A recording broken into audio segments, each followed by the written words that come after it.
ତାଙ୍କର ଅପାର କରୁଣାରୁ ଆମେ ସମସ୍ତେ ଅପା ଭାଇ ମାନେ ଆଜି ଏକତ୍ରିତ ହୋଇଛେ ରାଜକନିକା ବ୍ଲକ ଲେବୁଲ ଶ୍ରୀ ଅରବିନ୍ଦ ପାଠଚକ୍ର ଶ୍ରୀମା ଆସ୍ପିରାଣ୍ଟ ଗ୍ରୁପ ପାଠଚକ୍ରରେ ମୁଁ ସମସ୍ତଙ୍କୁ ସ୍ୱାଗତ କରୁଛି, ପ୍ରଣାମ ନମସ୍କାର ଏବଂ ଶୁଭେଚ୍ଛା ଜ୍ଞାପନ କରୁଛି। ଆମେ ଧାରାବାହିକ ଭାବରେ ଶ୍ରୀ ଅରବିନ୍ଦଙ୍କର ପଣ୍ଡିଚେରୀ ପର୍ବ ବା ପଣ୍ଡିଚେରୀରେ ଶ୍ରୀ ଅରବିନ୍ଦ ଆଶ୍ରମ କିପରି ପ୍ରତିଷ୍ଠିତ ହେଲା, ଶ୍ରୀ ଅରବିନ୍ଦ କଣ କଣ ଇନିସିଆଲ ଷ୍ଟେଜରେ କି ପଦକ୍ଷେପ ସବୁ ନେଇଛନ୍ତି, କୋଉମାନେ କିପରି କୋଉ ସାଧକ ମାନେ ପଛରେ ଯୋଉମାନେ ସାଧକ ସବୁ ଆଶ୍ରମରେ ପ୍ରୋମିନେଣ୍ଟ ହେଲେ, ଆଶ୍ରମ ଚଳେଇଲେ, ମା ଶ୍ରୀ ଅରବିନ୍ଦଙ୍କର ଅନୁଗାମୀ ଭକ୍ତ ତଥା ତାଙ୍କ କଥା ମାନିକି ଆଶ୍ରମକୁ ଗଢି ତୁଳିଲେ, ସେମାନଙ୍କ ବିଷୟରେ ଆମେ ଆଲୋଚନା କରୁଛେ। ଆମେ ଗତ 11/6/24 ପାର୍ଟ 37 ଆଲୋଚନା କରି ସାରିଥିଲେ। ଏଇଟି ହଉଛି ପାର୍ଟ 38 ଏବଂ ଆଜି ହଉଛି 9/7/26। ଆମେ ଗତ ଥରକ ପଢିଥିଲେ କେମିତି ମା ରୁଟିନ କରିଦେଇଥିଲେ ଏବଂ ଏକଥା ସତ୍ୟ ଯେ ମା ଓ ଶ୍ରୀ ଅରବିନ୍ଦ ଦିନ ଦିନ ଧରି ବର୍ଷ ବର୍ଷ ଧରି ଅନେକ ସମୟ ଦେଇ ଏ ଚିଠି ମିତ୍ର ମାନଙ୍କର ଉତ୍ତର ଦେଉଥିଲେ। ଶ୍ରୀ ଅରବିନ୍ଦ ସମସ୍ତଙ୍କୁ ଚିଠି ଲେଖିବା ପାଇଁ କହିଦେଇଥିଲେ। ମା କହିଦେଇଥିଲେ ତମେ ଚିଠି ଲେଖ, ଯିଏ ଯାହା ଭାବୁଛ ଚିଠିରେ ତାକୁ ପ୍ରକାଶ କର ଏବଂ ଆମେ ତାର ଉତ୍ତର ଦେବୁ। ଏବଂ ଶ୍ରୀ ଅରବିନ୍ଦ ଯେତେ ସମୟ ଲାଗୁ ରାତି ଅନିଦ୍ରା ହେଇକି ବି ସେ ଚିଠି ପତ୍ରର ଉତ୍ତର ସବୁ ଲେଖୁଥିଲେ। ତୃତୀୟ ଦଶକର ମଧ୍ୟ ଭାଗରେ ଏହିପରି କାର୍ଯ୍ୟ ଚାଲୁଥିଲା। ପ୍ରଭୁ ଶ୍ରୀ ଅରବିନ୍ଦ ପ୍ରତିଦିନ ଅନେକ ସମୟ ଏହି କାର୍ଯ୍ୟରେ ଲଗାଉଥିଲେ। ସେହିପରି ତାଙ୍କର ଟାଇମ ଟେବୁଲ ମଧ୍ୟ ବିଚିତ୍ର ଥିଲା। ସେ ଟାଇମ ଟେବୁଲ ହେଲା 4ଟାରୁ 6:30 PM afternoon correspondence, meals, newspaper, ସନ୍ଧ୍ୟା 6ଟାରୁ 6:30 ଯାକେ, 7ଟାରୁ 7:30 ଏବଂ 7:30ଟାରୁ 9 PM ଇଭିନିଂ କରେସ୍ପଣ୍ଡେନ୍ସ, ଚିଠିପତ୍ର ଉତ୍ତର, 9ଟାରୁ 10ଟା PM କନସେନ୍ଟ୍ରେସନ ବା meditation, midnight to 2:30 AM Shri Aurobindo ସ୍ନାନ କରୁଥିଲେ, ମିଲ୍ ସେତିକି ବେଳେ ନେଉଥିଲେ, ଡିନର ଏବଂ ରେଷ୍ଟ। 2:30 AM ରୁ 5ଟା 5 AM or 6 AM ପର୍ଯ୍ୟନ୍ତ ପୁଣି ବସିକି ଚିଠିପତ୍ର ଉତ୍ତର କରୁଥିଲେ। ଏବଂ ଶ୍ରୀ ଅରବିନ୍ଦ କହୁଛନ୍ତି ସେତେବେଳେ ଆଶ୍ରମରେ ଡିକ୍ଟାଫୋନ ନଥିଲା, ଷ୍ଟେନୋଗ୍ରାଫର ବି ନଥିଲେ, ଟାଇପିଷ୍ଟ ନଥିଲେ, ସବୁ କିଛି ହାତରେ ଲେଖା ହେଉଥିଲା। ସାଧକଙ୍କର ଚିଠିର ମାର୍ଜିନରେ, ନୋଟବୁକରେ, ବେଳେବେଳେ ଖଣ୍ଡେ ଛୋଟ କାଗଜ ସିଟରେ ପ୍ରତିଦିନ 10 ଘଣ୍ଟାରୁ ଅଧିକ ସମୟ ଏହି କାର୍ଯ୍ୟରେ ପ୍ରଭୁ ବିନିଯୋଗ କରୁଥିଲେ। ଏହା ହିଁ ଥିଲା ଏହି ଅବତାରରେ ପ୍ରଭୁଙ୍କର କମ୍ୟୁନିକେସନ ବା କମିଟମେଣ୍ଟ। ମୁଁ ଏହି ଅବତାରରେ ତୁମମାନଙ୍କ ପାଖରେ ଯାହା ତମେ ଲେଖିବ ମୁଁ ତାର ଉତ୍ତର ଦେବି। ବର୍ତ୍ତମାନ ପ୍ରଶ୍ନ ହୋଇପାରେ ଯେ ଶ୍ରୀ ଅରବିନ୍ଦ ଏବଂ ମା କାହିଁକି ଅନ୍ତେବାସୀ ମାନଙ୍କୁ ଏହିପରି ଖୋଲାଖୋଲି ଅନରେଷ୍ଟ୍ରିକ୍ଟେଡ ଭାବରେ ଚିଠି ଲେଖିବାକୁ ସ୍ୱୀକୃତି ଦେଇଥିଲେ। ଅନ୍ୟପକ୍ଷରେ ଯଦି ସାକ୍ଷାତକାର ଏବଂ ତତ୍ସମ୍ବନ୍ଧୀୟ ଆଲୋଚନା କରାଯାଉଥାନ୍ତା, ପ୍ରଶ୍ନ ଉତ୍ତର କରାଯାଉଥାନ୍ତା, ତାହେଲେ ଅନେକ ସମୟ ବଞ୍ଚିଥାନ୍ତା। ଗ୍ରୁପ ଡିସ୍କସନ କରୁଥିଲେ, ଅନେକ ସମୟ ବଞ୍ଚିଥାନ୍ତା। ପ୍ରଭୁ ଶ୍ରୀ ଅରବିନ୍ଦଙ୍କୁ ଦିନକୁ 8 ଘଣ୍ଟାରୁ 10 ଘଣ୍ଟା ପର୍ଯ୍ୟନ୍ତ ସମୟ ମଧ୍ୟ ବଞ୍ଚି ଯାଇଥାନ୍ତା। ଏହାର ଉତ୍ତର 1932 ମସିହାରେ ପ୍ରଭୁ ଶ୍ରୀ ଅରବିନ୍ଦ ଗୋଟିଏ ଚିଠିରେ ଦେଇଥିଲେ। ତାକୁ ପାଠ କଲେ ସ୍ପଷ୍ଟ ପ୍ରତୀୟମାନ ହୋଇଯିବ। It is an undoubted fact proved by hundreds of instances that For many, the exact statement of their difficulties to us is the best, and then and often, though not always, an immediate, even an instantaneous means of relief.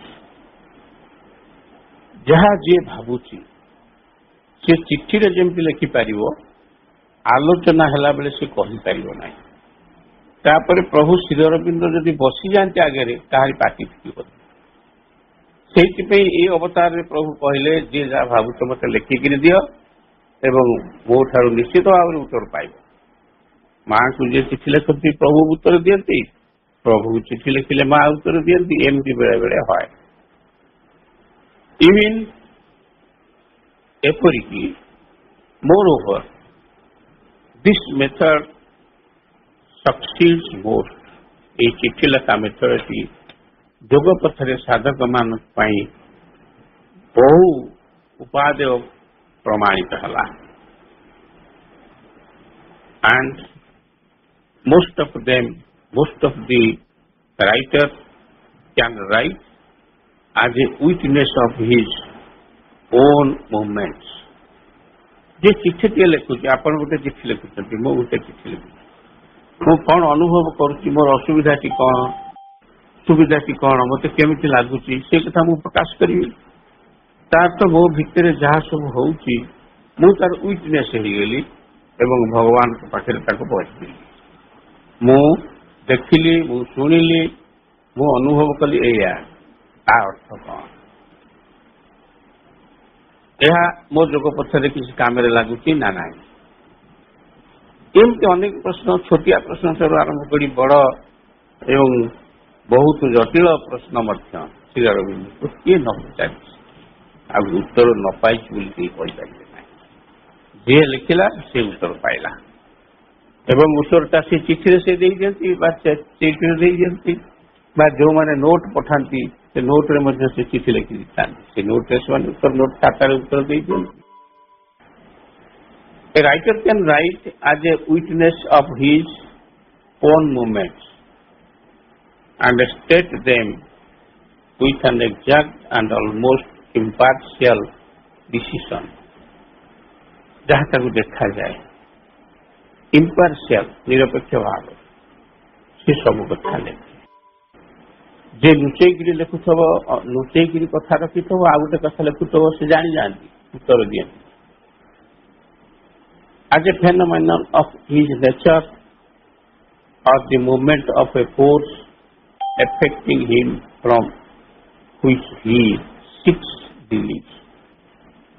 साधक भितरे आम भितरे भी एमिति किसी जिनिस अच्छी जे भितर रिलीज हो जाए इच्छा कर मुक्त हो जाए बाहर को चली आसे आमे ताको कहवा जदि आमे जदि कहवा क्लास रे हाथ टक तमे कौन चिंता कर कह सी हम तो कह नहीं जदि कह भूल कथा कह किंतु तुम जहाँ भावुच चिठी लिखिक आज रात पठेब काली की मुझे उत्तर देवी सब कथा लिखि श्री अरविंद को पचरा क्रिटिक मान पचार आपण कौन भावुं चिठी लिखि लिखिक रूपांतर करदे श्री अरविंद कहले रूपांतर कार्य चिठी लेखा सहित किसी संपर्क ना मु चिठी लिखुची मोर अनुगामी मानक भितर जहाँ अच्छी से परिष्कार करदे प्रकाश करदे भितरटा परिष्कार हो गले सीना से सुप्रामेंटाल फोर्स आसब रही रूपांतर कथा तापर कथा सी शक्ति की मुझे आनयन कर कौट तेणु से ए टू जेड जहाँ भावुंट मो विरोध रे भी जब भावुंट सब लिखिक मत जन किंतु चिठी पत्र लिखिले साधक मान भितर असंतोष भाव भितर सबु जिनिस अप्रकाशित हो रही जाउथिबा इनसिपिएंट डिफेक्ट्स एवं असाधु भाव जहाँ भितर रही रही बाहर को आसवा इच्छा करू थाए से माने अनेक अनेक भाव ବାହାରକୁ ସେଗୁଡ଼ିକ ସବୁ ଲେଖିକିରି ପଠେଇଦେବେ ଏବଂ ସେମାନେ ନ ଲେଖିଲେ ସେ ଭିତରେ ଭିତରେ ରହିକିରି ତାଙ୍କ ଅସୁବିଧାରେ ଥାନ୍ତା। ପୁନଶ୍ଚ ପ୍ରଭୁ ଶ୍ରୀ ଅରବିନ୍ଦ କହିଲେ, if in writing the sadhak's vital gets seized by thing, he is writing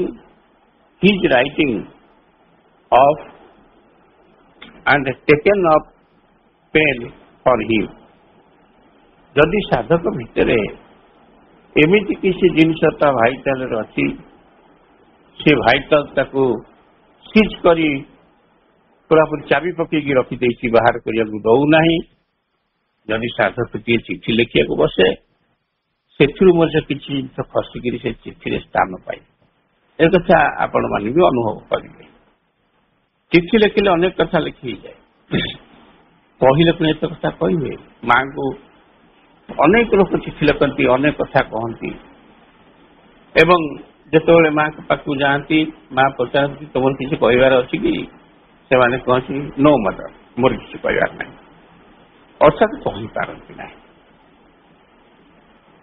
ଏବଂ expressing and after supporting doubt, revolt, depression, despair, ଏଇସବୁ ଜିନିଷ ଯୋଉଗୁଡ଼ିକ ତାକୁ ଅସୁବିଧାରେ ପକାଉଥାଏ, ଡିପ୍ରେସନ ହଉ, ସନ୍ଦେହ ହଉ, ଭିତରେ ଯଦି କିଛି ରିଭୋଲ୍ଟ, ବିଦ୍ରୋହ କରିବାର ଭାବ ଜାତ ହେଉଥାଉ ବା ଡେସ୍ପାୟାର ଭାବ ଜାତ ହେଉଥାଉ, ସେ ସବୁ ଯାକ ଚିଠିରେ ଚାଲି ଆସେ। It becomes a very different matter, ସାଙ୍ଗେ ସାଙ୍ଗେ ବଦଳି ଯାଇଛି। ଏପରିକି ଯେତେବେଳେ ପ୍ରତ୍ୟେକ ଚିଠି ଏକ ପର୍ଜର ଅର୍ଥ ହେଉଛି ଶୁଦ୍ଧିକରଣ କାର୍ଯ୍ୟକୁ ପର୍ଜ କହନ୍ତି। ଶୁଦ୍ଧିକରଣ କାର୍ଯ୍ୟ, ଏ ପର୍ଜ ବା ଶୁଦ୍ଧିକରଣ କାର୍ଯ୍ୟ କରିଥାଏ ଚିଠି। ଏହା ଯୋଗୁଁ ବେଳେ ବେଳେ ସାଧକ ଉପରେ 2 ଗୁଣ ଶକ୍ତି ଢାଳି ହୋଇଯାଏ। ଫଳରେ ସେ ପହଞ୍ଚି ଯାଇଥାଏ ଇନ୍ ଦ ରେକରିଂ ଡେସିମାଲ ନୋଟେସନରେ। ରେକରିଂ ଡେସିମାଲ ନୋଟେସନ ମାନେ ହରଣ ଛିଡ଼ିବନି। ଆପଣ 1 ବିଭକ୍ତ 7 ଅଛି ଭଗ୍ନାଂଶ, ତାକୁ ଦଶମିତିରେ ପ୍ରକାଶ କର। କ'ଣ କରିବେ? 1କୁ ରଖିକି 7ରେ ହରିବେ। 1 ତ ଅଛି, 7ରେ କେମିତି ହରିବ? ଗୋଟେ ବିନ୍ଦୁ ଦେଲେ ଦଶମିକ ବିନ୍ଦୁ 0 ଆସିଲା। 10 7ରେ 7 ପୁଣି ବଳିଲା କେତେ? 3 ବଳିଲେ କେତେ? 28। 7 × 28 ଦେବେ, 30 ହେଲା। 7 × 28 ହେଲା। ଏମିତି ଚାଲିବ। ଆଉ କେତେକ ଅଛି 1 1 ପଡ଼ି ପଡ଼ିକା ଯାଉଥିବ। 1 1 1 1 ରେକରିଂ, ପୁରାପୁରି ସେଇ ଜିନିଷଟା ରେକର୍ଡ କରୁଥିବ। ତେଣୁ ଅଛି, ଆପଣମାନେ ଯିଏ ଅଙ୍କ ଶିକ୍ଷକ ଅଛନ୍ତି, ମାତୃଭାଷା ପଢ଼ଉଛନ୍ତି, ପିଲା ବି ଜାଣିଛନ୍ତି, ତାକୁ ରେସିପ୍ରୋକାଲ ପ୍ରୋଗ୍ରେସନ କୁହାଯାଏ। ଏହି ବିଶୁଦ୍ଧିକରଣ କାର୍ଯ୍ୟ ଚିଠି ଲେଖିବା ଯୋଗୁଁ ଏକ ରେକରିଂ ଡେସିମାଲ ନୋଟେସନରେ ପରିଣତ ହୋଇଯାଏ। ସବୁଦିନ ଚିଠି ଲେଖୁଥିବେ ଏବଂ ସବୁଦିନ ଆଉ ଗୋଟେ ପ୍ରଶ୍ନ ଆସି ପହଞ୍ଚୁଥିବେ। an unending round of struggle. Here is a acknowledgement of ସେଇ ଜିନିଷ। ସାହାନା ଦେବୀ ବୋଲି ଜଣେ ସାଧିକା ଆସିଥିଲେ ଆଶ୍ରମରେ ରହିଥିଲେ, ତାଙ୍କ କଥା ଆମେ କହିଛୁ ଆଗରୁ। ସାହାନା ଦେବୀ ଏଇ କଥାଟିକୁ ଆକ୍ନୋଲେଜ୍ କରିକି ଖଣ୍ଡେ ଚିଠି ଲେଖିଥିଲେ ଏବଂ ସିଏ who had been a sadhak for ever 6 decades, ସେ ଆଶ୍ରମରେ 60 ବର୍ଷ ସାଧନା କରିଥିଲେ। ମା ଦିନକୁ ଅତି କମରେ 4 ଘଣ୍ଟା ସମୟ ଦେଉଥିଲେ ସାଧକ ମାନଙ୍କ ସହିତ ମିଟିଂ କରିବା ନିମନ୍ତେ। ଯଦି ମିଟିଂ ଜରୁରୀ ହୋଇପଡ଼େ, ମା ବିଶେଷ ସମୟ ମଧ୍ୟ ନିର୍ଦ୍ଧାରଣ କରୁଥିଲେ, ବିଶେଷ ସମୟ ଗ୍ରାଣ୍ଟ କରୁଥିଲେ। କେତେକ ମିଟିଂ ପାଇଁ ମା ସ୍ୱୟଂ ମଧ୍ୟ ସମୟ ନିର୍ଦ୍ଧାରଣ କରିଦିଅନ୍ତି। ଅଳ୍ପ କେତେଜଣ ସାଧକ ସପ୍ତାହକୁ ଥରେ ବା 2 ଥର, କେତେକ ମାସକୁ 2 ଥର ବା ଥରେ ମାଙ୍କୁ ସାକ୍ଷାତ କରିବାର ସୁଯୋଗ ପ୍ରାପ୍ତ ହୋଇଥାନ୍ତି। ଆଉ କେତେଜଣ ମାଙ୍କୁ ପ୍ରତିଦିନ ସାକ୍ଷାତ କରୁଥାନ୍ତି। ମାଙ୍କ ଦ୍ୱାରା ପ୍ରଦତ୍ତ ହୋଇଥିବା ଏକ ନିର୍ଦ୍ଦିଷ୍ଟ ସମୟରେ ସେମାନଙ୍କର ସାଧନା ଏବଂ ଆଶ୍ରମ ପରିଚାଳନା ନିମନ୍ତେ ଆବଶ୍ୟକୀୟ ନିର୍ଦ୍ଦେଶ ପ୍ରାପ୍ତ ହେବା ନିମନ୍ତେ ଏତଦ୍ ବ୍ୟତୀତ ଯେଉଁମାନେ ମାଙ୍କ ପାଖକୁ ଯାଉଥିଲେ କିଛି ନିର୍ଦ୍ଦେଶ ନିମନ୍ତେ ନିର୍ଦ୍ଦେଶ ଆଣିବା ପାଇଁ କାମ କରିବା ପାଇଁ ସେମାନେ ମାଙ୍କ ସହିତ ଧ୍ୟାନ ବି କରୁଥିଲେ ଅଥବା ମା ସେମାନଙ୍କ ମୁଣ୍ଡରେ ହାତ ରଖି ଆଶୀର୍ବାଦ କରିଦେଉଥିଲେ। ଏହାଦ୍ୱାରା ସେମାନଙ୍କର ସମସ୍ୟାର ତତ୍କ୍ଷଣାତ୍ ସମାଧାନ ହୋଇଯାଉଥିଲା। ମା ଯଦି କହୁଥିଲେ do you want to meditate with me, yes କହିଲେ ମା ଆଖି ବୁଜି ଦେଉଥିଲେ, ସେମାନେ ଆଗରେ ସବୁ ବସୁଥିଲେ ଏବଂ ଧ୍ୟାନ ସଦାବେଳକୁ ସେ ଯେଉଁ ସମସ୍ୟା ନେଇକି ମାଙ୍କ ପାଖକୁ ଯାଇଥାନ୍ତି ସେ ସମାଧାନ ହୋଇଯାଇଥାଏ। ବା କାହା ମସ୍ତକ ଉପରେ ବା କାହା କପାଳରେ ମା ଟିକେ ହାତ ମାରି ଦିଅନ୍ତି, ମୁଣ୍ଡ ହାତ ଥୋଇ ଦିଅନ୍ତି, ଟିକେ କାହାକୁ ଦେଖିକି ହସି ଦିଅନ୍ତି, କାହାକୁ ଟିକେ ତୀକ୍ଷ୍ଣ ଦୃଷ୍ଟିରେ ଚାହିଁ ଦିଅନ୍ତି, ତାଙ୍କ ଭିତରେ ସେ ଯେଉଁ ସମସ୍ୟା ନେଇକି ଯାଇଥାନ୍ତି ତାହା ସମାଧାନ ହୋଇଯାଏ। ତେଣୁ ସମସ୍ୟା ସମାଧାନର କେତେ ପ୍ରକାର ଉପାୟ ଅଛି। ଏଇଠି ସାହାନା ଦେବୀ ତାଙ୍କ ଚିଠିରେ କହିଲେ ମା ଏହିପରି ଭାବରେ ସମସ୍ତଙ୍କର ପାଖରେ ପହଞ୍ଚି ପାରୁଥିଲେ ଏବଂ ପ୍ରତ୍ୟେକଙ୍କର ସମସ୍ୟାକୁ ସମାଧାନ କରୁଥିଲେ। ମାଙ୍କ ସ୍ପର୍ଶର ପ୍ରଭାବରେ ତାଙ୍କ ଇନଫ୍ଲୁଏନ୍ସ ଦ୍ୱାରା ସବୁକିଛି ଠିକ୍ ହୋଇଯାଉଥିଲା। ଅନ୍ୟ କେତେକଙ୍କୁ ମା ଲିଖିତ ଅନୁମତି ବା ନିର୍ଦ୍ଦେଶ ମଧ୍ୟ ଦେଉଥିଲେ। ଅଧିକାଂଶ ଯେଉଁମାନେ ସାଧକ ଅଭିକ୍ଷୁ ଏବଂ ସେମାନେ କେମିତି କ'ଣ ଜାଣିବେ ତାଙ୍କ ଅନ୍ତର ଭିତରକୁ ମା ପ୍ରବେଶ କରିଯାଉଥିଲେ ଏବଂ କହିଥିଲେ ତୁମେ ଯଦି ମୋତେ ଅନ୍ତର ଭିତରକୁ ଡାକିବ ସେଉଠୁ ନିର୍ଦ୍ଦେଶ ପାଇବ ଆଉ ମୋ ପାଖକୁ ଆସିବା ଦରକାର। ଏମିତି ଆଶ୍ରମରେ ଥିବା ସାଧକମାନଙ୍କୁ ଯେଉଁମାନେ କର୍ମଯୋଗୀ ହୋଇଥିଲେ, ଜ୍ଞାନଯୋଗୀ ହେଲେ ଏବଂ କର୍ମଯୋଗୀ ହୋଇଥିଲେ, ଜ୍ଞାନଯୋଗୀ ହେଲେ, ଭକ୍ତ ତ ସେମାନେ ନିଶ୍ଚୟ। ଆଶ୍ରମରେ ଯିଏ ରହିଲା ସେ ଭକ୍ତ, ଏଠି ଯିଏ ମାଙ୍କୁ ଡାକିଲା ସେ ଭକ୍ତ। କାହିଁକି ନା ଭକ୍ତର ସ୍ୱଭାବ ସମସ୍ତଙ୍କ ଭିତରେ ପରିଲକ୍ଷିତ ହେଉଛି ଏବଂ ହୁଏ। ଯଦି କେହି ଠକ ଥିବ ଅଲଗା କଥା, କିନ୍ତୁ ଯେଉଁମାନେ ମା ଶ୍ରୀଅରବିନ୍ଦଙ୍କୁ ଭଲ ପାଆନ୍ତି ପ୍ରଥମେ ସେମାନେ ତାଙ୍କର ଭକ୍ତ ହୋଇଯାଆନ୍ତି। ଫଟୋଟିଏ ଆଣନ୍ତି, ସୁନ୍ଦର ଭାବରେ ସଜାନ୍ତି ଏବଂ ଫୁଲ ଦିଅନ୍ତି, ଧୂପ ଦିଅନ୍ତି, ମୁଣ୍ଡିଆ ମାରନ୍ତି, ଦୁର୍ଗା ସ୍ତୋତ୍ର ପଢ଼ନ୍ତୁ, ମା ବହି ପଢ଼ନ୍ତି ଏବଂ ସବୁବେଳେ ସେଇ ଅନୁସାରେ ବଞ୍ଚୁଥାନ୍ତି, ଚଳୁଥାନ୍ତି। ସେଇଟା ଭକ୍ତି ଯୋଗ ନୁହେଁ ଆଉ କ'ଣ। ଯେଉଁ କର୍ମ ମା ଦେଲେ ତାକୁ ଭଲ ଭାବରେ ସୁଚାରୁ ରୂପେ ପରିଚାଳନା କରନ୍ତି ଏବଂ ମାକୁ ପଚାରିକି ସେ କର୍ମ ଫଳକୁ ଉପଭୋଗ ବି କରନ୍ତି। ମା ମୋତେ ଏତିକି ମିଳିଛି କ'ଣ କରିବି ଏବଂ ଏହି ପ୍ରକାର ଭାବରେ ବଞ୍ଚୁଥିବା ବ୍ୟକ୍ତିଟି ଭକ୍ତ। ଜ୍ଞାନୀ ତ ନିଶ୍ଚୟ ଅଛନ୍ତି, ଯେ ଶ୍ରୀଅରବିନ୍ଦଙ୍କ ପୁସ୍ତକ ଅଧ୍ୟୟନ କରୁଛନ୍ତି, ମାଙ୍କ ପୁସ୍ତକ ଅଧ୍ୟୟନ କରୁଛନ୍ତି, ସେମାନେ ତ ଜ୍ଞାନୀ, ନହେଲେ ସାହସ ହେବନି ସେ ପୁସ୍ତକ ଖୋଲିବା ପାଇଁ। ଏଠି ଜ୍ଞାନର ସାର୍ଟିଫିକେଟ କେହି ଦିଅନ୍ତି ନାହିଁ। ଆଶ୍ରମରେ ଯେଉଁମାନେ ସବୁ ରହିଛନ୍ତି ବା ରହିଥିଲେ ସେମାନେ ସମସ୍ତେ ଏହି ପ୍ରକାର ଭାବରେ କାମ କରିଥାନ୍ତି। ଶ୍ରୀଅରବିନ୍ଦଙ୍କୁ ତାଙ୍କ ଯୋଗ ସମ୍ପର୍କରେ ଅନେକ ଚିଠି ଆସେ ଏବଂ ଶ୍ରୀଅରବିନ୍ଦ ଥରେ ଏକ ଦୀର୍ଘ ପତ୍ରରେ ସେ ଚିଠି ପତ୍ର ଗୁଡ଼ିକର ଉତ୍ତର ଦେଲେ ଗୋଟିଏ ପତ୍ରରେ। ଶ୍ରୀଅରବିନ୍ଦଙ୍କୁ ପ୍ରଥମେ କହିଲେ the object of our yoga is self perfection not self annulment. ଆମର ପୂର୍ଣ୍ଣ ଯୋଗର ଲକ୍ଷ୍ୟ ହେଉଛି କ'ଣ? ଶ୍ରୀଅରବିନ୍ଦ କଥା କହିଲେ, ଲେଖିକି ଜଣେଇଦେଲେ ନିଜେ ପରଫେକ୍ଟ ହବା, ନିଜେ ସ୍ୱୟଂ ସମ୍ପୂର୍ଣ୍ଣ ହବା ଏବଂ ପୂର୍ଣ୍ଣାଙ୍ଗ ହୋଇ ଉଠିବା। ଆମ ଯୋଗ ନୁହେଁ ସଂସାର ଛାଡ଼ି ପଳେଇବା, ସେଲ୍ଫ ଆନ୍ୟୁଲମେଣ୍ଟ ନୁହେଁ, ନିଜକୁ ପୋଛିଦେବା, ସାରିଦେବା, ସଂସାର ତ୍ୟାଗ କରିଦେବା, ପିଲା ଛୁଆଙ୍କୁ ଦେଖିବା ନାହିଁ, ପାଠ ପଢ଼ିବା ନାହିଁ କି ପାଠ ପଢ଼େଇବା ନାହିଁ। ମୁଁ ତ ପାଠ ଚକ୍ର କରୁଛି, ପାଠ କ'ଣ ପଢ଼େଇବି, ଏକଥା ବି ନୁହେଁ। ତେଣୁ ସେଲ୍ଫ ଆନ୍ୟୁଲମେଣ୍ଟ ନୁହେଁ। ଦେଖନ୍ତୁ ପ୍ରଭୁ କହୁଛନ୍ତି ଯେଉଁମାନେ ଯୋଗ ପଥରେ ପାଦ ଦିଅନ୍ତି ସେମାନଙ୍କ ନିମନ୍ତେ ଦୁଇଟି ବାଟ ଅଛି। ଗୋଟିଏ ହେଲା ଏଇ ଜଗତରୁ ନିଜକୁ ଉଜ୍ଜଳ କରିନେବା।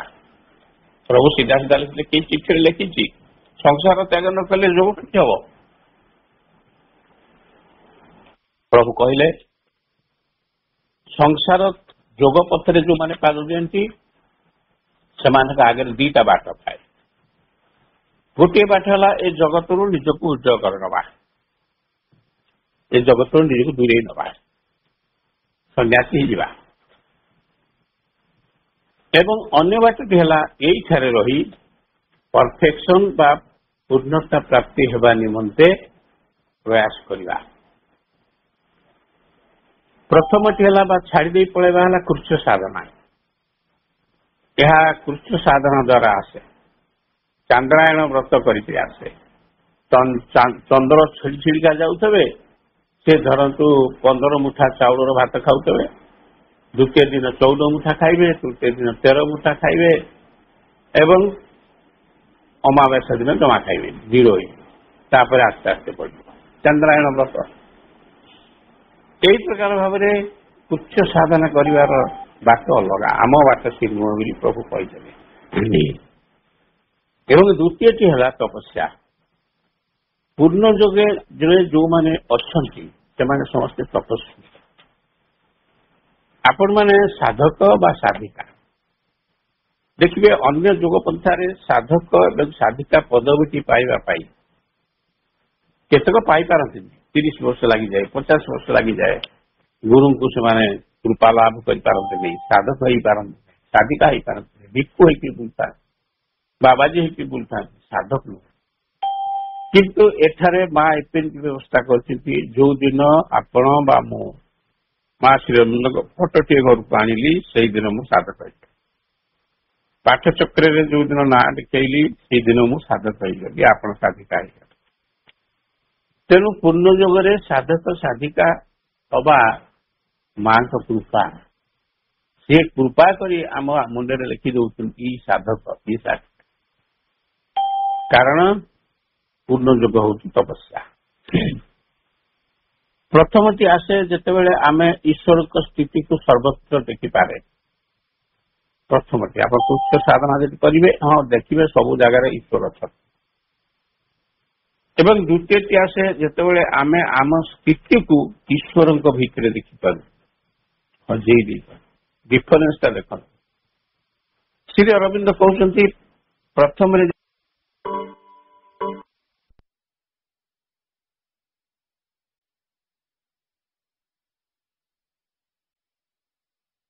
ଆମେ ଯେତେବେଳେ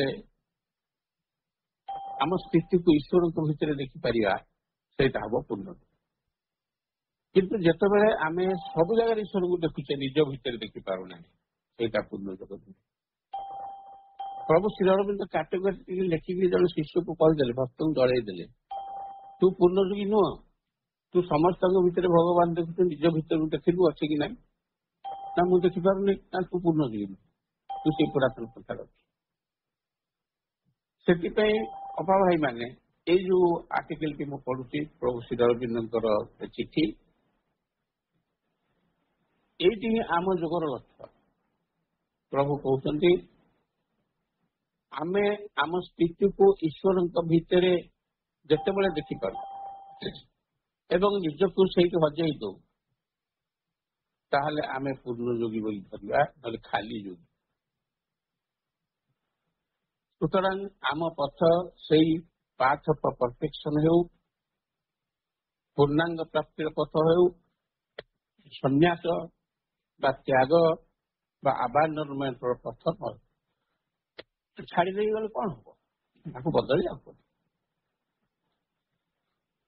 ଶ୍ରୀ ଅରବିନ୍ଦ କହନ୍ତି ସଂସାର ଅନିତ୍ୟ ନୁହେଁ, ଏଇ ଜଗତ ହିଁ ବ୍ରହ୍ମ। ଜଗତ ହିଁ ବ୍ରହ୍ମ, world is God. The world is Satyam. The world is Nityam. The world is Anandam. ଯେତେବେଳେ ପ୍ରଭୁ ଅମୃତାଙ୍କୁ କହିଲେ, ଅମୃତାଙ୍କ ବିଷୟରେ ମୁଁ କହିବି, ସେ କିଏ, କେମିତି ଆସିଲେ ଆଶ୍ରମକୁ, ପ୍ରଭୁଙ୍କର ନିକଟତର କେମିତି ହେଲେ, ପ୍ରଭୁ ତାଙ୍କୁ ଭାରି ଭଲ ପାଉଥିଲେ ଏବଂ ସେ କଣ ପ୍ରଭୁ ପାଖରେ ଦେଖିଲେ, ଅତି ଛୋଟ ବେଳରୁ ପଳେଇ ଆସିଲେ ଆଶ୍ରମ। ପ୍ରଭୁ ମନା କଲେ ପାଠ ପଢି ସାଇକି ଆସ ନା ମୁଁ ଏଇଠି ଆପଣଙ୍କ ପାଖରେ ପଢିବି, ଆପଣ ମୋତେ ପଢେଇବେ। ମୋର ସେ ପାଠ ଭଲ ଲାଗିଲା। ତେଣୁ ଯେତେବେଳେ ପ୍ରଭୁ ଦେଖିଲେ ଜଡକୁ ଛାଡ଼ିବନି, ଜଡ ଭିତରେ ବ୍ରହ୍ମ ଅଛନ୍ତି, ସୁପ୍ତ ବାନ୍ଧି ହେଇକି ପେଣ୍ଟ ଅପ୍ ହେଇକି ଅଛନ୍ତି। The world is God, the world is satyam, world is anandam. ଆମେ ଜଗତକୁ ଠିକ ଭାବରେ ପଢିପାରେ ନାହିଁ, ବିଚାର କରିପାରେ ନାହିଁ ଏବଂ ଅହଙ୍କାରର ବଶବର୍ତ୍ତୀ ହୋଇ ଭଗବାନଙ୍କ ସହିତ ଏକତ୍ଵ ସ୍ଥାପନ ମଧ୍ୟ କରିପାରେ। ଆମକୁ କିଛି ଟିକେ ଯଦି ମିଳିଗଲା, କିଏ ସେ ଭଗବାନ? ମୁଁ ତ ସବୁ କରୁଛି। ଫଳରେ ଆମ ପାଇଁ ଏଇ ଜଗତ ଦୁଃଖର କାରଣ ହେଇଯାଏ। ଭଗବାନ ଏଇ ଜଗତ ସୃଷ୍ଟି କରିଛନ୍ତି ତାଙ୍କ ମାୟା ଦ୍ୱାରା। ମାୟା ଆମେ ବୁଝୁଛୁ ଭ୍ରମ ବା ଇଲ୍ୟୁଜନ, କିନ୍ତୁ ବେଦରେ ମାୟା ଶବ୍ଦର ଅର୍ଥ ୱିଜଡମ୍ ବା ଜ୍ଞାନ, ବୁଦ୍ଧି ଓ ସାମର୍ଥ୍ୟ ଏବଂ ଚେତନାର ଏକ ବିସ୍ତୃତ ବିସ୍ତୃତି, ପ୍ରଜ୍ଞା ପ୍ରଶସ୍ତ ପୁରାଣ। ଏକ ସର୍ବଶକ୍ତିମାନ ପ୍ରଜ୍ଞା এই ଜଗତକୁ ସୃଷ୍ଟି କରିଛନ୍ତି। ଏ ଜଗତ ଅନନ୍ତ ଅସୀମଙ୍କର ଏକ ଅର୍ଗାନାଇଜ୍ଡ ବ୍ଲଣ୍ଡର ନୁହେଁ। ଭଗବାନ କଣ ବ୍ଲଣ୍ଡର କରିକି ଆକୁ ସୃଷ୍ଟି କରିଛନ୍ତି ମଞ୍ଜି ଖାଇକରି? ନା, ଏକ ସମଦର୍ଶୀ ମହାଶକ୍ତି ସ୍ୱୟଂ ପ୍ରକାଶିତ ହେଉଛନ୍ତି ଅଥବା ନିଜକୁ ସମସ୍ତଙ୍କ ଭିତରେ ନିବୃତ୍ତରେ ଲୁଚେଇ ରଖିଛନ୍ତି। ପେଣ୍ଟ ଅପ୍ ନିଜକୁ ବାନ୍ଧିକିରି ରଖିଛନ୍ତି, ସମସ୍ତଙ୍କ ଭିତରେ ସେ ବନ୍ଧା ହେଇଛନ୍ତି। ପ୍ରଭୁ ଶ୍ରୀଅରବିନ୍ଦ କହୁଛନ୍ତି ତାଙ୍କୁ ଦେଖ, ତାଙ୍କୁ ଶୃଙ୍ଖଳା ମୁକ୍ତ କର, ଶୃଙ୍ଖଳ ମୁକ୍ତ କର, ତାହେଲେ ପୂର୍ଣ୍ଣ ଯୁଗର ଲକ୍ଷ୍ୟ କଣ ତାହା ତୁମେ କରିପାରିବ। ପର୍ପସ୍ ଅଫ୍ ପୂର୍ଣ୍ଣ ଯୁଗ ପ୍ରଭୁ ସେଠି କହିଲେ, ମାଇ ଯୋଗ we can rise out of falsehood into truth, out of weakness into force, out of pain and grief into bliss, out of bondage into freedom, The out recording of has death started. into immortality, out of darkness into light, out of confusion into purity, out of imperfection into perfection, out of self-division into unity, out of Maya into God. ये 10ଟି item. 10ଟି କଣ କଣ ଆମ face କରୁଛୁ, କୋଉ କୋଉ ଜିନିଷ ଆମ ଭିତରେ ଅଛି? ଫଲ୍ସହୁଡ୍ ଅଛି, ୱିକନେସ୍ ଅଛି, ପେନ୍ ଆଣ୍ଡ ଗ୍ରିଫ୍ ଅଛି, ବଣ୍ଡେଜ୍ ଅଛି, ଡେଥ୍ ଅଛି, ଡାର୍କନେସ୍ ଅଛି, ଅଜ୍ଞାନତା, କନଫ୍ୟୁଜନ ଅଛି, ଇମ୍ପରଫେକ୍ସନ ଅଛି ଏବଂ ସେଲ୍ଫ ଡିଭିଜନ ଅଛି। ଲାଇଫ ଡିଭିଜନ ପ୍ରଭୁ ରଖିନାହାନ୍ତି, ଡିଭିଜନ ଗୁଣଟା ମଣିଷ ଭିତରେ ଭର୍ତ୍ତି ହେଇଛି, ଅଲଗା ରହିଛି ସବୁବେଳେ। ଇନର୍ସିଆ, ଇଗ୍ନୋରାନ୍ସ, ଇନର୍ସିଆ ଏବଂ ଡିଭିଜନ, এই ତିନିଟା ଯାହା ପାଖରେ ଥିବ ସେଟା ମଣିଷ। এটা ଜଡରୁ ସେ ପ୍ରାପ୍ତ ହଉଛି। ଜଡ ଇଗ୍ନୋରାନ୍ସ, ମଣିଷ ବି ଇଗ୍ନୋରାନ୍ସ। ଜଡ ଇନର୍ସିଆ, ମଣିଷ ବି ଇନର୍ସିଆ। ଆସ୍ତେ ଆସ୍ତେ ଆସ୍ତେ ଆସ୍ତେ ତଳକୁ ଚାଲିଯିବ, ଶୋଇପଡିବ ଏବଂ ସବୁବେଳେ ଇଚ୍ଛା କରୁଛୁ ଅଲଗା ହେବା, ସବୁ ଭାଙ୍ଗିବ ଏବଂ ପ୍ରତ୍ୟେକ ଅନୁଷ୍ଠାନ ଭିତରେ ଯଦି ସେମିତିଆ ମଣିଷଟିଏ ରହିଗଲା ଯେ ଚିନ୍ତା କରୁଛି ଡିଭିଜନ ବିଷୟରେ ବେଶୀ, ସେ ତ ଅନୁଷ୍ଠାନଟି ଭାଙ୍ଗିଦେବ। ସେଥିପାଇଁ ପ୍ରଭୁ କହିଛି ତିନିଟା ଯାକ ରକ୍ଷା କରିବ। ମଣିଷ ଭିତରେ ଅଛି, ଯାହା ଭିତରେ ପ୍ରବଳ ଅଛି, ସେଇ ମଣିଷଟା ସବୁଠାରୁ ଦୁଷ୍ଟ ମଣିଷ, ତାକୁ ବଦଳାଇବାକୁ ପଡିବ। ଏବଂ କନଫ୍ୟୁଜନ ଯଦି ଆମ ଭିତରେ ଅଛି, ତାକୁ ପ୍ୟୁରିଟିରେ ଚେଞ୍ଜ କରିବାକୁ ପଡିବ। ଆମ ଭିତରେ ଇମ୍ପରଫେକ୍ସନ ତ ରହିଛି, ତାକୁ ବଦଳାଇବାକୁ ପଡିବ ପରଫେକ୍ସନ। ଆମ ଭିତରେ ସେଲ୍ଫ ଡିଭିଜନ ଅଛି, ତାକୁ ୟୁନିଟିରେ ବଦଳାଇବାକୁ ପଡିବ। ଏବଂ ମାୟା ତ ନିଶ୍ଚିତ ଭାବରେ ଆମକୁ ଢାରିକି ରହିଛି, ତାକୁ ଗଡ ପରମ ପ୍ରଭୁଙ୍କ ଚେତନାରେ ବଦଳିବା। ସବୁ ବିଷୟରେ ଶ୍ରୀ ଅରବିନ୍ଦ କଣ ଲେଖିଛନ୍ତି? ଆପଣ ଯଦି ଇଭିନିଂ ଟକ୍ ବହିଟି ପଢିବେ, ଗୋଟେ ଜାଗାରେ ତାଙ୍କୁ ପ୍ରଶ୍ନ କରିଛନ୍ତି କେହି ଜଣେ, ସେ ଲେଖା ହେଇଛି ଡିସାଇପୁଲ। ଜଣେ ଡିସାଇପୁଲ ପଚାରିଲେ, ପ୍ରଭୁ ଅସୁର ମାନେ କଣ? ପ୍ରଭୁ ସାଙ୍ଗେ ସାଙ୍ଗେ ଉତ୍ତର ଦେଲେ, ଅସୁର ମାନେ ଦେବତା। ଏ ଅସୁର ମାନେ ଦେବତା କିପରି ହେଲେ? ନା ତମେ କଣ ଜାଣିନ ଯେ ଇନ୍ଦ୍ରଙ୍କର ଅନ୍ୟ ନାମ ଅସୁର? ଅସୁର ଶବ୍ଦଟା ଆକ୍ଚୁଆଲି ସୁରାସୁର, ଆମେ କହୁ ସୁରାସୁର, ସୁର ଅସୁର। ଅସୁର ଜିନିଷଟା ଗୋଟେ ଏମିତି ଗୁଣ, ଗୋଟେ ଗୁଣ, ସେ ତାକୁ ଶ୍ରୀ ଅରବିନ୍ଦ ଭାରି ଦେଖିଛନ୍ତି। ନହେଲେ ଲେଖିଥାନ୍ତେ କେମିତି ଆପଣଙ୍କର ଦୁର୍ଗା ସ୍ତୋତ୍ରରେ, ଦିଅ ମତେ ଅସୁରର ଶକ୍ତି, ଅସୁରର ବଳ, ଉଦ୍ୟମ। ପ୍ରଭୁ ଶ୍ରୀ ଅରବିନ୍ଦ କହୁଛନ୍ତି ବେଳେ ବେଳେ ଦେବତା ମାନେ ବି ଅସୁର ହେବାକୁ ଚାହାନ୍ତି। ତେଣୁ ବେଦରେ ଇନ୍ଦ୍ରର ଅନ୍ୟ ନାମ ଅସୁର ବୋଲି କୁହାଯାଇଛି ବୋଲି ଶ୍ରୀ ଅରବିନ୍ଦ ଦେଖିଛନ୍ତି।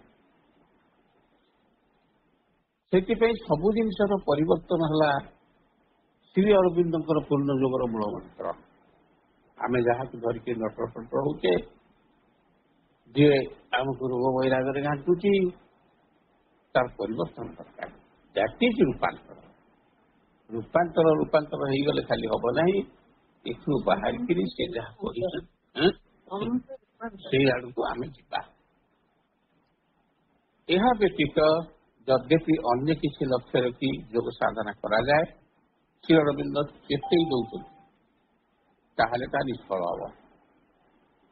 ଏଇ ଯୋଉ 10ଟି କଥା କହିଲେ, ଆକୁ ଆଖି ଆଗରେ ରଖି ତାକୁ ପରିବର୍ତ୍ତନ କରିବା ପାଇଁ ମାଙ୍କୁ ଶ୍ରୀ ଅରବିନ୍ଦଙ୍କୁ ଯଦି ଜଣେ ନ ଡାକେ, ଶକ୍ତି ନ ମାଗେ, ମୋ ଭିତରେ ଏଇଟା କରିଦିଅନ୍ତୁ ବୋଲି ଯଦି ପ୍ରାର୍ଥନା ନ କରେ, ତାହେଲେ ତା ଯୋଗ ସେ କେବେ ହେଲେ ଆଗେଇ ପାରିବନି, ନିଷ୍ଫଳ ହେବ। Only that which aims at possessing the bundles fullness of God, not bundle, is Purna Yoga. Purna Yoga definition प्रभु से चिट्ठी लिखले Only that which aims at possessing the fullness of God. जो योग परम प्रभु को संपूर्ण भाव में अधिकार रखे, निज भितर रखे, जो योगी ताको पूर्ण योगी कह। जो साधक डिवाइन परफेक्शन निमंते योग करे, ताको पूर्ण योगी कह। पूर्ण योगी रूटीन करी मारी गले आगु पवन। पूर्ण योगी परिवर्तन निमंते कौन करुची, दैट काउंट। नंबर जो दिज्व आप खातार जिते लिखु से अंडरलाइन करदे। यही जिनटी पूर्ण योग अन्य गुड़ा काट। एवं आम जदि पूर्ण योगी हवा को चाहिए, डिवाइन परफेक्शन पाई मां पाखे प्रेयर करवा। ऑल योग which takes us entirely away from the world is a high but narrow specialization of divine tapasya. High but narrow. Whereas God in His perfection embraces everything. We also must become all-embracing. All yoga which takes us entirely away from the world. समस्त योग जो माने आमको ये जगत ठू संपूर्ण भाव में दूरे नियन। ए हाई बहुत उच्च योग ही पारे, बट गोटे नारो स्पेशलाइजेशन, गोटे अति क्षुद्र अणौषादिया गोटे विशिष्ट प्रकल्प, ये डिवाइन तपस्या को आम जब जीवा श्री अरविंद डिवाइन तपस्या को संसार छाड़ी तपस्या जी हाँ मु संसार छाड़देवी, हाँ भाषा है नहीं, पिला जब बाहर पिला छुआ पाख दूरे जी पूर्ण योग कर। এইটা হচ্ছে ନାରୋ ମାଇଣ୍ଡେଡନେସ୍ ଏବଂ ସମ୍ପୂର୍ଣ୍ଣ ପୂର୍ଣ୍ଣ ଯୋଗକୁ ଏହା ଆଲିଙ୍ଗନ କରେ ନାହିଁ। ପରମ ପ୍ରଭୁଙ୍କର ପୂର୍ଣ୍ଣ ସ୍ୱରୂପ ସମସ୍ତଙ୍କୁ କୋଳାଗ୍ରତ କରିବା, ସ୍ଥାବର ଜଙ୍ଗମ କୀଟ ପତଙ୍ଗ ଠାରୁ ଆରମ୍ଭ କରି ମଣିଷ ପର୍ଯ୍ୟନ୍ତ ସମସ୍ତଙ୍କୁ କୋଳେଇକିରି ନେବା, ସେହିପରି ଆମକୁ ଆମ ସୃଷ୍ଟିକୁ ଭଲ ପାଇବା ପାଇଁ ପଡ଼ିବ। ଯଦି ଭଲ ନ ପାଇପାରିବା ତାହେଲେ ଆମେ ପୂର୍ଣ୍ଣଯୋଗୀ ହେଇପାରିବା ନାହିଁ ବୋଲି ପ୍ରଭୁ ଶ୍ରୀ ଅରବିନ୍ଦ ଯେତେବେଳେ ଆଶ୍ରମରୁ ଅନେକ ସାଧକ ଏଠି କିଛି ନାହିଁ ବୋଲି କହିକି ଚାଲି ଯାଉଥିଲେ, ସେତିକିବେଳେ ପ୍ରଭୁ ଶ୍ରୀ ଅରବିନ୍ଦ ଏ କଥା ଜଣେ ଯଦି ଶ୍ରୀ ଅରବିନ୍ଦ ସେଇଠି ଲେଖିଛନ୍ତି ଲେଟର ସଂଯୋଗରେ ନରକୁ ଭଲ ନ ପାଏ ତାହେଲେ କିପରି ନାରାୟଣକୁ ସେ ଭଲ ପାଇବ? ନରକୁ ମଣିଷକୁ ଭଲ ପାଇଲେ ସିନା ନାରାୟଣକୁ ଭଲ ପାଇବ। ଆଉ ଖାଲି ନାରାୟଣ ନାରାୟଣ ହଉଥିବ, ମଣିଷ ଗୁଡାକୁ ଗୋଇଠା ମାରୁଥିବ, କେମିତି ହବ? ଶ୍ରୀ ଅରବିନ୍ଦ ପ୍ରଶ୍ନ କରିଛନ୍ତି। ପୁନଶ୍ଚ ସେ କହିଛନ୍ତି, ଯିଏ ଭଗବାନଙ୍କୁ ଭଲ ନ ପାଏ ମୁଁ ତାକୁ ଭଲ ପାଇବି ନାହିଁ କାହିଁକି କୁହ। ଇଏ ଶ୍ରୀ ଅରବିନ୍ଦଙ୍କର ଥିଓରି, ଲଭ୍ ଥିଓରି, ପ୍ରେମ ସୂତ୍ର ସମସ୍ତଙ୍କର ଅଛି, ନାରଦଙ୍କର ଅଛି, ଭରତମୁନିଙ୍କର ଅଛି ଯୋଗସୂତ୍ର, ପ୍ରେମସୂତ୍ର। ଶ୍ରୀ ଅରବିନ୍ଦ ଜଣେ ପଚାରିଲେ ଆପଣଙ୍କର ପ୍ରେମସୂତ୍ରଟି, ଯୋଗସୂତ୍ରଟି କଣ? ନା ମୋର ହଉଛି ଭଗବାନଙ୍କୁ ଯିଏ ଭଲ ନ ପାଇବ ମୁଁ ତାକୁ କାହିଁ ଭଲ ପାଇବିନି କହିଲ, ଅର୍ଥାତ୍ ମୁଁ ତାକୁ ହିଁ ଭଲ ପାଇବି। ଅର୍ଥାତ୍ ମୁଁ ସମସ୍ତଙ୍କୁ ସ୍ଥାବର ଜଙ୍ଗମ କୀଟ ପତଙ୍ଗ ଯିଏ ଭଗବାନଙ୍କୁ ଭଲ ପାଉଛି ବା ନ ପାଉଛି ତାକୁ ବି ମୁଁ ଭଲ ପାଏ। ଅର୍ଥାତ୍ ଶ୍ରୀ ଅରବିନ୍ଦଙ୍କ ଭଲ ପାଇବାଟା କେତେ ଉସାରିଆ, କେତେ ୱାଇଡ, କେତେ ବିସ୍ତୃତ, କେତେ ଶକ୍ତିଶାଳୀ, ଏଇ କଥାଟି ଯଦି ଆମେ ପ୍ରଭୁ ଶ୍ରୀ ଅରବିନ୍ଦ ମାଙ୍କ ପାଖରେ ବସିକି ଚିନ୍ତା କରିବା, ଦେଖିବେ ସେ ଫଟୋ ଭିତରୁ ଭଲ ପାଇବା ହାତ ବଢ଼େଇ ବଢ଼େଇକି ଆମ ପାଖକୁ ଚାଲି ଆସିବ ତୋଳାଗ୍ରସ୍ତ କରିବା। ପ୍ରଭୁ ଶ୍ରୀ ଅରବିନ୍ଦ କହନ୍ତି ଭଗବାନ ତାଙ୍କର ସର୍ବଶେଷ ସ୍ଥିତିରେ ସକଳ ପରିପ୍ରକାଶ ବା ମାନିଫେଷ୍ଟେସନ ଭିତରେ ସକଳ ଜ୍ଞାନର ବହୁ ଉର୍ଦ୍ଧ୍ୱରେ ସେଠାରେ ସେ ହେଉଛନ୍ତି ଆବସଲ୍ୟୁଟ ବ୍ରହ୍ମ, ସମସ୍ତଙ୍କ ଉପରେ ଅଛନ୍ତି, ଭିତରେ ବି ଅଛନ୍ତି। ତେଣୁ ତାକୁ ସମ୍ପୂର୍ଣ୍ଣ ବ୍ରହ୍ମ କହିବାନି, ଆଉ ତାକୁ କହିବା। ଏଇ ଯୋଉ ଶବ୍ଦ ଗୁଡ଼ିକ ପ୍ରଭୁ ନେଇଛନ୍ତି ନିଜେ ଉପନିଷଦରୁ ବା ବେଦରୁ ନେଇଛନ୍ତି, ଏଇ ଶବ୍ଦ ଉପରେ ତାଙ୍କୁ କେହି ପ୍ରଶ୍ନ ପଚାରିଛି, ଆପଣ କଣ ଆବସଲ୍ୟୁଟ ବା ସମ୍ପୂର୍ଣ୍ଣ ବ୍ରହ୍ମକୁ ଦେଖିଛନ୍ତି? ଏବଂ ଯଦି ଦେଖିଛନ୍ତି ସେ କିପରି? Philosophies and realizations dispute about the priority of different aspects of God, and different yogis, rishis and saints have preferred this or that philosophy or realizing what Sri Aurobindo tells us.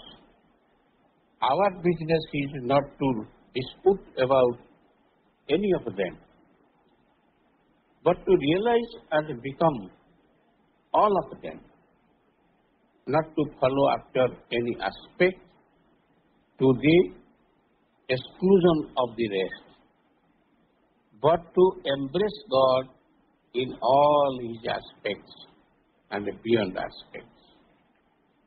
ପ୍ରଭୁ କହୁଛନ୍ତି ଯେ ଆମେ କୌଣସି ଗୋଟିଏ ବିଷୟରେ କି ଆମର ମତାନ୍ତର କାହା ସହିତ ଅଛି, ମନାନ୍ତର ଅଛି, ସେ କଥା ସୃଷ୍ଟି କରିବା ପାଇଁ ଆମେ ଆସିନୁ। ସେଟା ଆମ କାମ।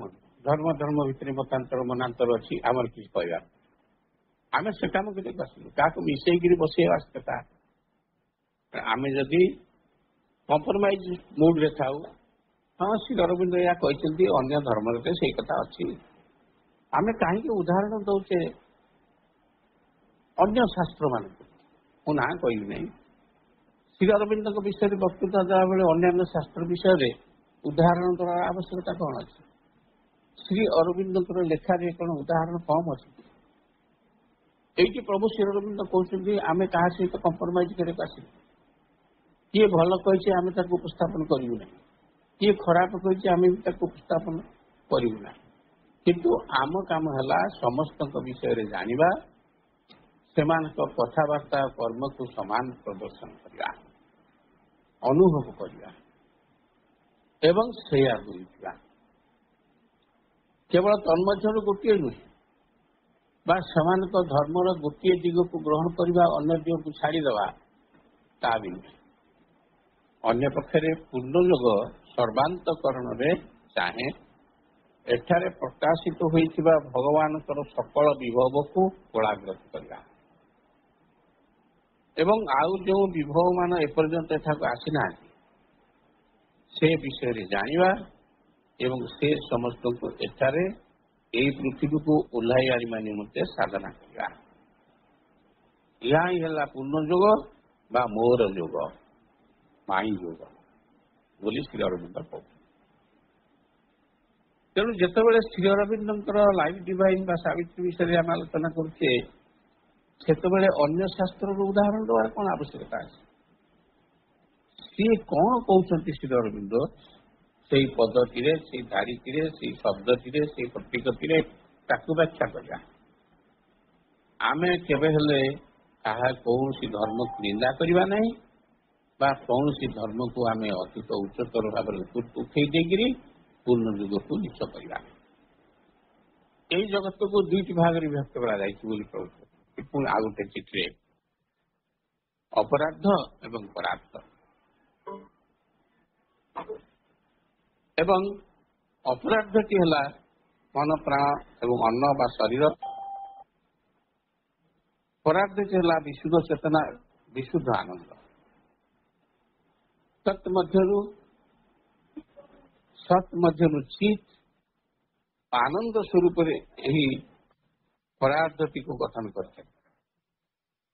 ଏହି ଜଗତ ଦ୍ୱୟର ମଧ୍ୟସ୍ଥଳରେ ରହିଛି ପିଓର ଆଇଡିଆ ବା ବିଶୁଦ୍ଧ ଆଇଡିଆ ରହିଛି, ବିଜ୍ଞାନ ଲୋକ। ଏହିପରି ସପ୍ତଲୋକର ପରିକଳ୍ପନା କରାଯାଇଛି। ସତ୍ୟଲୋକ, ତପଃଲୋକ, ଜ୍ଞାନଲୋକ, ମହଲୋକ, ସ୍ୱଭୂର୍ଭୁବ, ସାତଟି ଲୋକ। ଏବଂ ପ୍ରଭୁ ଶ୍ରୀ ଅରବିନ୍ଦ ଲାଇଫ ଡିଭାଇନରେ କହୁଛନ୍ତି ସଚିଦାନନ୍ଦ, ସତ୍ ଚିତ୍ ଆନନ୍ଦ, ତାପରକୁ ବିଜ୍ଞାନ ଭୂମି, ତାପରେ ମନ ପ୍ରାଣ ଶରୀର, ଏ ସପ୍ତଲୋକ। ତେଣୁ ଆମେ କେମିତି ଏଇ 7 ଲୋକରେ ବିଚରଣ କରୁଛୁ? ଆମେ ବର୍ତ୍ତମାନ ନିମ୍ନ ସ୍ତରରେ ଅଛୁ। ବର୍ତ୍ତମାନ ବିଜ୍ଞାନମୟ ସ୍ତରକୁ ଯିବା ପାଇଁ ଚେଷ୍ଟା କରୁଛୁ। ଶ୍ରୀ ଅରବିନ୍ଦଙ୍କ ପୂର୍ଣ୍ଣ ଯୋଗ ହେଲା ଅତିମାନସ ଯୋଗ ବା ବିଜ୍ଞାନର ଯୋଗ, ତାପରେ ସଚିଦାନନ୍ଦ। ଶ୍ରୀ ଅରବିନ୍ଦଙ୍କର ଲାଇଫ ଡିଭାଇନରେ ଡବଲ ସୋଲ ଇନ୍ ମ୍ୟାନ୍ ବୋଲି ଗୋଟେ ଅଧ୍ୟାୟ, ଯୋଡ଼ିଏ ଅଧ୍ୟାୟ ଅଛି। ମଣିଷ ଭିତରେ ସବୁ ଅଛି, 3 ପ୍ରକାରର ଅଛି। ସ୍ଥୂଳ ଭାବରେ ଅଛି, ସୂକ୍ଷ୍ମ ଭାବରେ ଅଛି। ସ୍ଥୂଳ ଶରୀର, ସୂକ୍ଷ୍ମ ଶରୀର, ସ୍ଥୂଳ ମନ, ସୂକ୍ଷ୍ମ ମନ, ସ୍ଥୂଳ ପ୍ରାଣ, ସୂକ୍ଷ୍ମ ପ୍ରାଣ। ଏଇ ସବୁ ଦିଟା ଜିନିଷ କାହିଁକି ଅଛି ନା ଆମେ ବ୍ୟବହାର କରୁ। ଆମେ ସ୍ଥୂଳକୁ ବେଶୀ ବ୍ୟବହାର କରୁ, ସୂକ୍ଷ୍ମକୁ ଯାଇପାରୁ। ଯେତେବେଳେ ସୂକ୍ଷ୍ମରୁ ଆରମ୍ଭ କରି ସ୍ଥୂଳକୁ ଆସିବା, ସେତେବେଳେ ପୂର୍ଣ୍ଣ ଯୋଗ ସମ୍ପୂର୍ଣ୍ଣ ହେବ।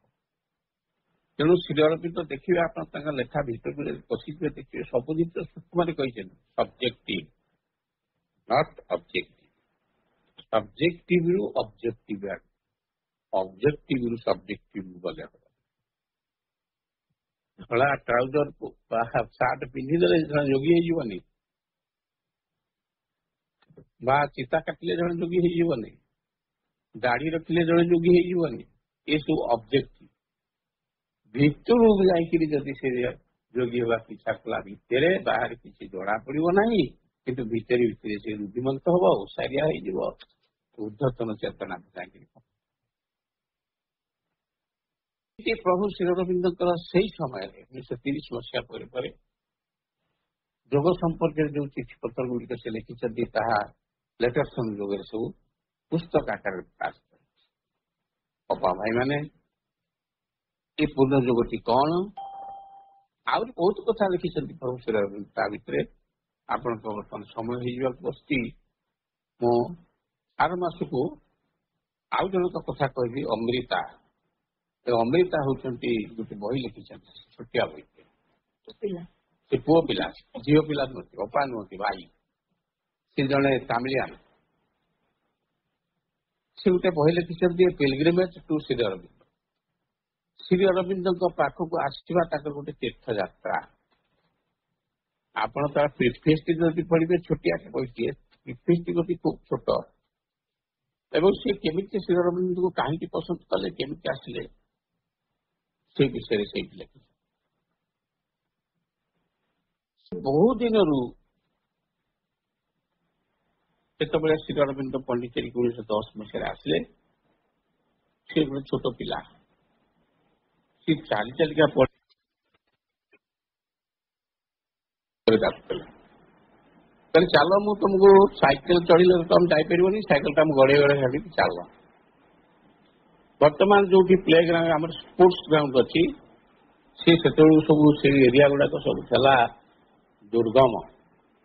ସେ ଦିନରେ ସେଠୁ ଯଦି ଆସିବ ଡକାୟତ ହେଇଯାଉଥିଲା, ଚୋରି ହେଇଯାଉଥିଲା। କହିଲେ ମୋ ସାଇକେଲଟା ଟିକେ ନେଇଯିବ, ସାଇକେଲଟା ଗଡେଇ ଗଡିଆ କାହିଁ ନେବି, ଏଇଠି ଗଛକୁ ଦେଇକି ଥୋଇ ଦେଉଛି, ନେଲେ ନବ। ସେ 2 ଜଣ ଯାକ ଆସିଲେ ଶ୍ରୀ ଅରବିନ୍ଦଙ୍କୁ ଦେଖା। ତାପରେ କଣ ହେଲା ଭାଇମାନେ, ମୁଁ ନେକ୍ସଟ ଟାଇମ ଆପଣମାନଙ୍କୁ କହିବି। ଏଥରକ ସମୟ ହେଇଯାଇଛି, ଆପଣମାନଙ୍କ ଅନ୍ୟ କାମ ଅଛି, ମୁଁ ମଧ୍ୟ ଅନ୍ୟ ମୋର ଆଉ ଗୋଟେ ଜାଗାରେ ଅଛି, ସେଇଥିପାଇଁ ଏଇଠି ରଖିବା। ଆପଣମାନଙ୍କୁ ଅଶେଷ ଅଶେଷ ଧନ୍ୟବାଦ। ମୁଁ କୃତଜ୍ଞତା ଜ୍ଞାପନ କରୁଛି ମୋତେ ସମୟ ଦେଉଛନ୍ତି ବୋଲି, ଏବଂ ମୁଁ ଏଇଠି ବର୍ତ୍ତମାନ ରଖୁଛି। ଓಂ ଆନନ୍ଦମୟୀ ଚୈତନ୍ୟମୟୀ ସତ୍ୟମୟୀ ପରମେ ମା ଶ୍ରୀ ଅରବିନ୍ଦ ଶରଣ।